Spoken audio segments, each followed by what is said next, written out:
Masaya at exciting ang pagmumotor. Magandang morning! 955 Pero aminin man natin o hindi, ito rin ay likas na delikado. Kaya minsan hindi sapat ang pag-iingat lang. Kailangan din natin ng necessary skills, tamang mindset, at investment sa riding gears. Katulad ng helmet, riding jacket, o kaya itong Freedcon R3 Intercom. Now, paano ito nasali? Well, malalaman nyo sa video na to. Itong nakikita nyo ngayon ay ang Freedcon R3 Intercom. Naiilang buwan ko na rin nagagamit. At marahil nakita nyo na rin to sa iilang videos ko. Lately, ito talaga yung pinaka main intercom na gamit ko simula nung nawala yung Insta360 One RS ko, na usually gamit ko pang motovlog at pang dashcam tuwing bumabiyahe ako. Pero syempre, sa video na to, mas ididetalye ko ang mga bagay-bagay patungkol dito sa Freedcon R3. At kung sulit ba at marerekomenda ko pa to. At gaya na nakagawian, unahin muna natin ang short unboxing para alam nyo kung ano yung makukuha nyo kung bibili kayo nitong Freedcon R3. Syempre, kasama na dito yung mismong Freedcon R3 unit. Pero mamaya na natin to susuriin ng maigi. Tapos meron tayong ditong manual. Basahin nyo tong maigi. Meron tayong paalala patungkol sa battery charging. Dalawang mic, itong hawak ko ngayon ay ang gooseneck mic na pang half face helmet, tapos ang isa naman pang full face helmet. Syempre, andyan din yung mga speakers, velcros para sa speaker at mic, mounting clips para sa mismong Freedcon R3, merong clamp type, meron ding adhesive type. Tapos USB cable for charging, Allen key para mahigpitan natin yung mounting clip, at saka yung sticker ng Freedcon. Now, mabalik tayo dito sa Freedcon R3. Build quality wise, gawa siya sa plastic. Pero, magandang klaseng plastic. Hindi yung katulad ng kaibigan mo. Actually, nahulog ko na siya ng isang beses kasama ng helmet ko. Siguro kung mapapansin nyo dito sa harap, may konting dent dito. Pero other than that, all goods pa rin in terms of functionality itong Freedcon R3 na gamit ko. Kaya pasado para sa akin ang build quality at material na gamit nito. Idagdag ko na rin na pwede mo itong magamit kahit umuulan. Kasi meron itong IP65 rating. Siguraduhin mo lang na yung mga ports niya nakasarado. Na kung mapapansin nyo, relatively malaki ang intercom na to compared sa ibang Freedcon intercom na gamit ko. Kasi nga, gaya ng nasabi ko at naipakita ko kanina, meron siyang camera. Bali, tumitimbang ito ng 95 grams. So, mas magaan pa rin siya kumpara sa action camera na gamit ko. Kahit sabihin na natin nakasama yung wires, speakers, mga mounts, at saka yung mic. Pagdating sa installation at paggamit nito, madali ko na siyang na-gets. Familiar na kasi ako sa Freedcon intercoms. Halos magkapareha lang kasi sila ng ibang Freedcon intercoms na nagamit ko na. Pero kung gusto mo ng detailed guide patungkol dito sa Freedcon R3, sa installation, sa operation, well, tingnan nyo sa Freedcon Intercoms channel. Mayroon kasi silang video guide na ginawa patungkol dito para sa mga tamad magbasa ng manual. Now, ilalagay ko yung video link sa baba. Sa helmet compatibility naman, mainam na intercom ready yung helmet nyo. Katulad nitong gamit ko na JCC S15. Pero syempre, nagagawan pa rin naman ng paraan kahit non-intercom ready yung mga helmet na gamit nyo. Bali, yan yung rason kung bakit meron tayong kasamang velcro sa package niya. Anyway, mapunta naman tayo dito sa ports at buttons nitong Freedcon R3. Bali, itong nasa pinakalikod ang power at intercom button niya. As the name suggests, ito ang gagamitin natin pag on, pag off, o kaya pag-pair ng ating intercom sa iba pang Freedcon R3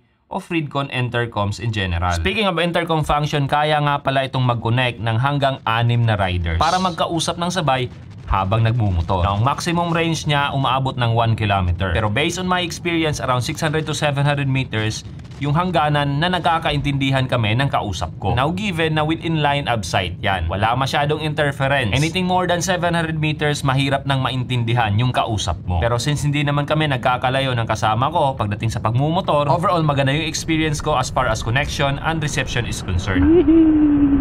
Ay! Wala ni Banggaga, buro ni Banggaga.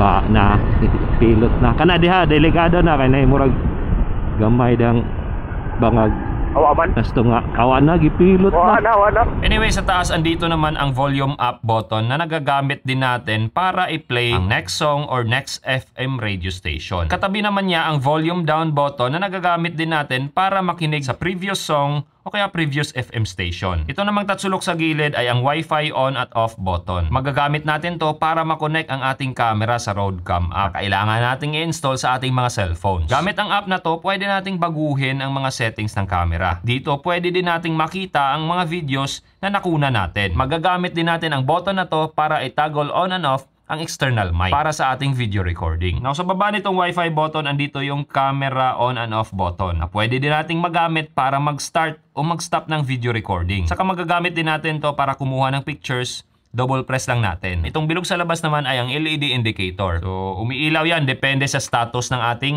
Fridcon R3 intercom. Now, sa loob nitong LED indicator, meron din multifunction button. Nagagamit natin to para mag-play at mag-pause ng music kung konektado ang ating Fridcon R3 sa ating mga cellphone na merong music streaming app o kaya music player. Pwede din natin itong magamit para sa pakikinig ng FM station. Idagdag ko na rin na itong button na to, magagamit din natin para mag-pair ng Fridcon R3 sa ibang brands ng intercom. Yun nga lang, 1:1 yung pairing niya. So, dito naman sa baba, makikita natin ang reset button niya. Katabi naman ito ang memory card slot niya. Now, paalala lang na kung gagamit ka ng memory card, siguraduhin mo na hindi peke para iwas corrupt yung files. Itong dalawang port naman na magkatabi ay ang USB-C, ito. Tapos itong isa naman ay micro USB port para sa speakers. Namunti ko na makalimutan, katabi nitong power button niya ang external mic. Itong parang butas na maliit. Now, paalala lang pagdating sa charging nitong Fridcon R3.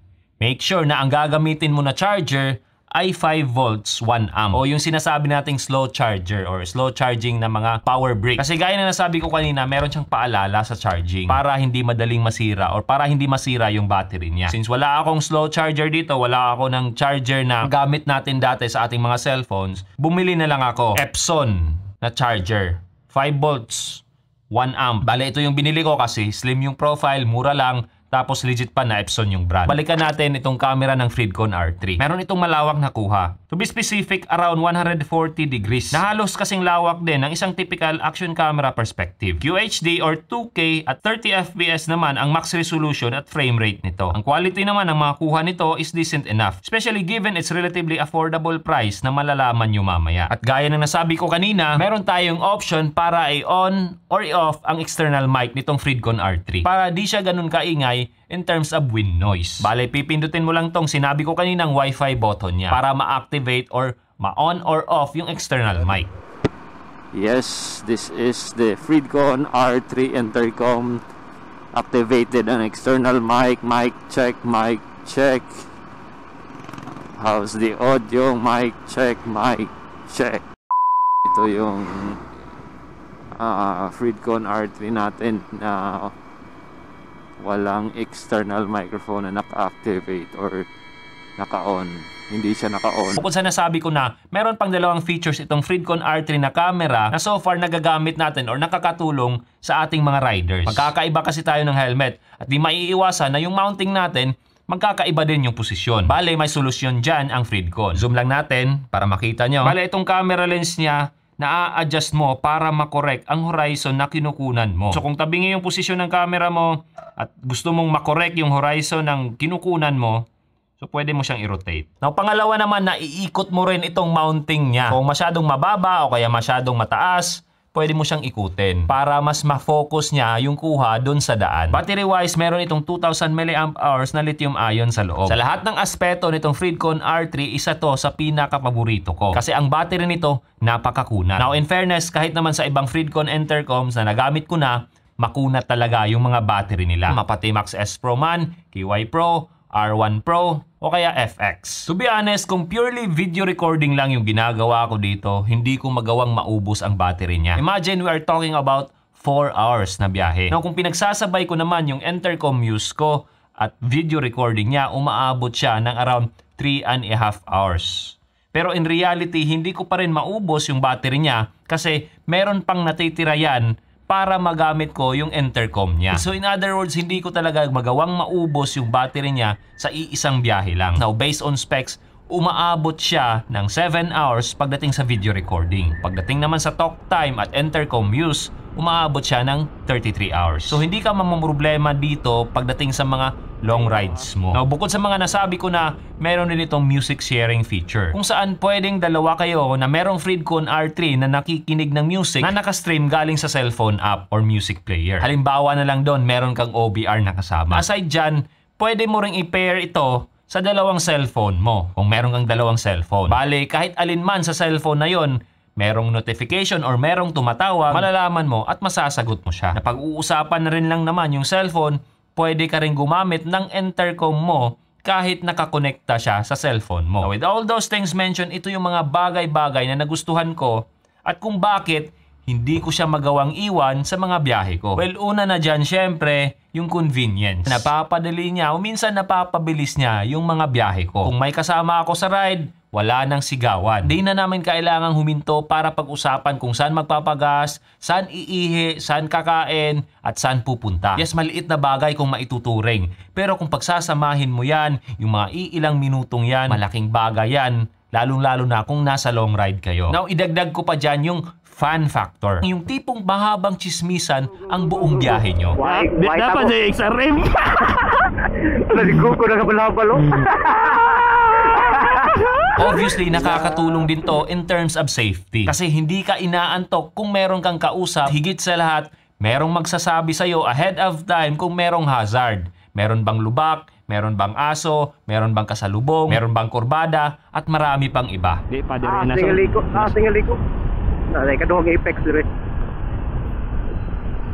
Na yung mga lubak. Now, nagagamit ko rin siya para maging hands-free yung pag-initiate ko or pagtanggap ko ng tawag. Meron din kasi itong voice dial at auto-answer feature. So, hindi ko na kailangang huminto pa para makausap yung tinatawagan ko or tumatawag sa akin. Saka yung mga lugar na hindi ako pamilyar, nagagamit ko rin yung navigation app ko na konektado dito. So, naririnig ko yung mga voice instructions ng app ko. Dati-rati kasi humihinto pa ako para masigurado ko na hindi ako naliligaw. Paminsan-minsan naman sa mga solo ride ko, ginagamit ko to para makinig ng music o makinig ng podcast na nakastream sa cellphone ko na konektado dito. So ito naman yung sample habang nakikinig ako sa isang Spotify na podcast. Carbohydrates we don't need, weaken, fat, what? Now, worth mentioning na itong Freedcon R3 meron na ring high resolution audio. So maganda ang quality na nakukuha mo dito. Pero yun nga lang, pagdating sa FM radio station, dahil nasa probinsya kami, hindi ganun kaganda yung reception niya. So andun na tayo sa convenience, sa entertainment, sa safety, at napapabilis niya yung biyahe ko. Pero in terms of safety, dapat kong i-mention na kasama doon itong camera niya. Bakit kamo? Well, simple lang naman kasi ito yung nagsisilbing dashcam sa mga biyahe ko. I mean, ako lang ba or marami tayo na tuwing bumabiyahe, merong additional peace of mind yung meron tayong dashcam na naka-record sa biyahe natin. Kasi since 2015, ganun na yung nakagawian ko. Gumagamit ako ng action cam na nakamount sa helmet ko para magsilbing dashcam. Take note, hindi pa ako nagmo-motovlog noon. Para sa akin kasi, although hindi ko hinahangad na ma-involve sa isang di magandang pangyayari sa daan, alam ko din naman na sa pagmumotor, anything can happen. Kahit gaano tayo kaingat, may mga bagay na wala tayong kontrol. Katulad na lang ng ibang motorista, mga hayop, o kaya tao sa daan. Likas na delikado yung pagmumotor. If ever meron mang mangyaring masama, at least meron tayong video na pinanghahawakan. At gaya ng naibahagi ko before, meron kasi akong kaibigan na na-involve sa isang disgrasya. Sabi niya kasalanan yun ng laseng. Pero yun nga lang, mahirap patunayan kasi wala siyang pinanghahawakan na video. Isa yan sa sitwasyon na ayaw nating mangyari. Anyway, given the past few weeks na nawala yung action camera na gamit ko, ito yung main camera na pang dashcam ko, ang Freedcon R3. And in fairness, magaan yung helmet setup ko kung ito yung gamit ko. Saka hindi ako pinapahiya nito sa mga long rides ko. Mapa-video recording man yan or intercom use. Well, ang ibig ko lang sabihin no, na talagang makunat yung battery niya. Now, isa sa pinakamagandang aspeto nito yung presyo niya. Bali, nagkakahalaga ito during the time of recording ng around 8,000 pesos. Now, to put things into perspective, ang action camera na ginagamit ko talagang pang motovlog or pang dashcam, nagkakahalaga ng di bababa ng 15,000 pesos. For example, itong Insta360 Ace Pro, nagkakahalaga ito ng 26,000 pesos. Bale sa presyong yon,